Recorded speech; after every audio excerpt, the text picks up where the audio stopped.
So hi, ఇప్పుడు ఏంటంటే మనం ట్రీ డొమైన్ని ఎగ్జిస్టింగ్ ఫారెస్ట్ యూస్ చేసి మనం ఎట్లా క్రియేట్ చేయాలో చూద్దాం. బేసిక్గా ఇక్కడ ఏంటంటే కొత్త వర్చువల్ మిషన్ ఒకటి తీసుకోవాలి.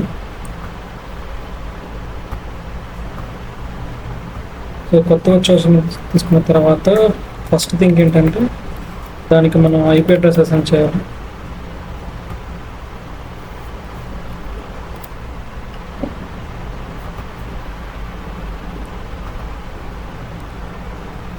సో ఈ ఐపీ అడ్రస్లో నేను ఇస్తున్న ఐపీ ఏంటంటే 10.0.0.4. సో డిఎన్ అడ్రస్ ఏంటంటే 10.0.0.1. సో ఫస్ట్ దానికి నేను ఇంటర్లింక్ చేస్తున్నాను అన్నమాట. So okay close. ఇప్పుడు ఫైర్ వాల్ని టర్న్ ఆఫ్ చేద్దాం. సో ఈ ఫైర్ వాల్ టర్న్ ఆఫ్లో Windows turn off okay close. Third step ఏంటంటే sysdm.cpl. ఇక్కడ నేను చేంజ్ చేస్తున్నాను. సో దీని పేరు ఏంటంటే నేను D1 అని ఇస్తున్నాను. సో ఓకే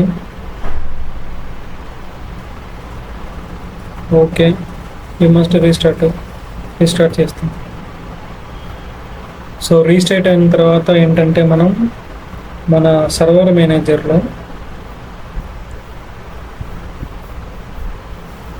ఏడీడీసీ డైరెక్టరీ డొమైన్ని యాడ్ చేస్తాం. అంటే యాక్టివ్ డైరెక్టరీని ఇన్స్టాల్ చేస్తాం ప్రతిసారి. సో ఎక్కడ చేంజ్ అవుతుంది అంటే ప్రమోట్ చేసేటప్పుడు ఎగ్జిస్టింగ్ డొమైన్ని తీసుకుంటాం అన్నమాట అక్కడ. సో అక్కడి వరకు కామన్ స్టెప్స్ అన్నమాట. సో ఫుల్గా లోడ్ అయిన తర్వాత add roles and features. So next ఇక్కడ రోల్ బేస్డ్. సో నెక్స్ట్ ఇక్కడ active directory domain service add feature in case need ఉంటే డిఎన్ఎస్ ఆల్సో. సో నెక్స్ట్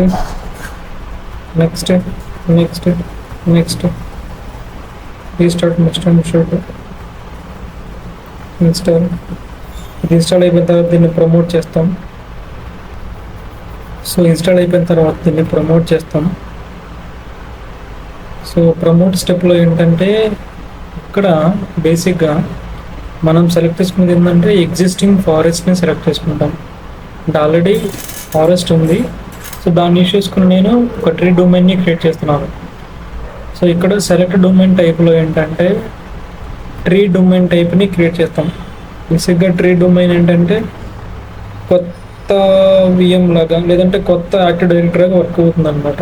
అంటే రెండు వేరు ఆర్గనైజేషన్ లాగా వర్క్ అవుతుంది ఇక్కడ.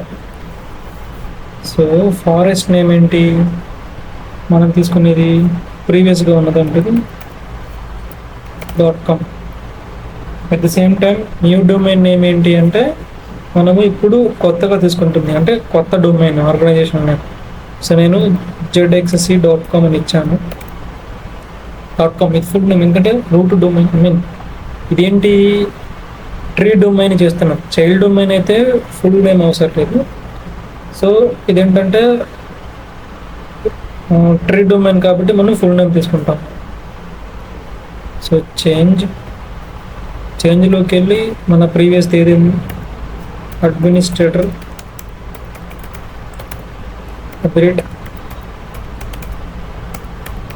Password okay. సో ఎప్పుడైతే ఓకే చేసామో నెక్స్ట్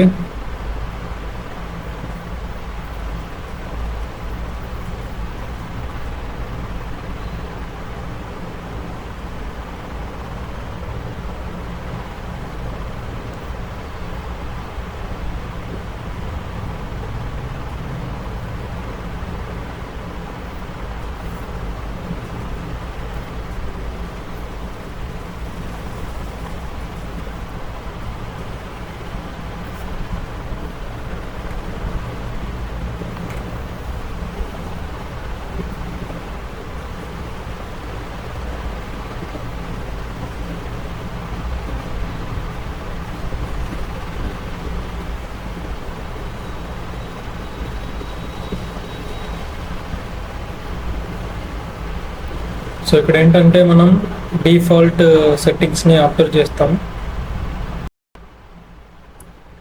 సో డిఫాల్ట్ సెట్టింగ్స్ని అబ్జర్వ్ చేసి నేను ఒక పాస్వర్డ్ ఇస్తాం.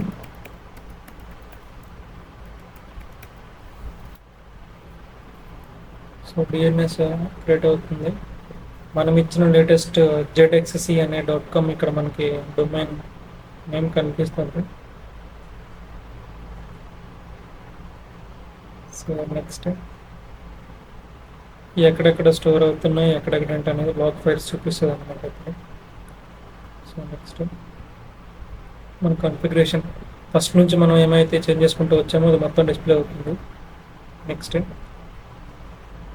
పూర్తిగా ఇది ప్రీ రిక్వెజెస్ని మొత్తం చెక్ చేసుకొని మనకి ఇన్స్టాలేషన్కి ఎనేబుల్ అవుతుంది.